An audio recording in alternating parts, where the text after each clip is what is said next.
চুল পড়ছে মানে খবরের কাগজে বিজ্ঞাপন, টিভিতে বিজ্ঞাপন একটা হেয়ার অয়েলের, মানুষ সেটা কিনে নিয়ে মাখতে শুরু করে দিলেন এবং কোনো রেজাল্ট হলো না, বলছেন আয়ুর্বেদিক প্রোডাক্টে কাজ হয় না।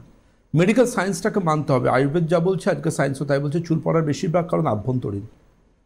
ইভেন যে কোনো কিছু, আপনার চুল পড়ছে মানে আপনি খুঁজুন আপনার ভেতরে কোনো সমস্যা বাঁধছে। আপনার স্কিন যদি ড্রাই হতে শুরু করে খুব বেশি, আপনি খুঁজুন আপনার ভেতরে কোনো হরমোনাল প্রবলেমও হতে পারে। এগুলো ভেতরের সমস্যার বাইরের কারণ।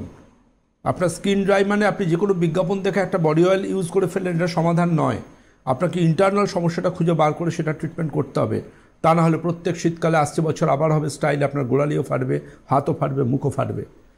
আপনার চুল পড়ছে মানে চুল পড়েই চলবে যদি আপনি সময়ে সতর্ক না হন। আপনার মাতৃকুল বা পিতৃকুলে যদি চুল পড়ার সমস্যা থাকে আপনাকে সতর্ক হতে হবে। তা না কিন্তু এই চুল পড়ার জন্য আপনারা দেখবেন 20তেই মাথা ফাঁকা হয়ে যাচ্ছে, চুলের গ্রোথ হচ্ছে না, আপনাকে সতর্ক করতে হবে ইন্টারনাল কোনো সমস্যা আপনার রয়েছে, জাস্ট সিগন্যাল হিসেবে চুলের গ্রোথ হচ্ছে না বা চুল পড়ছে।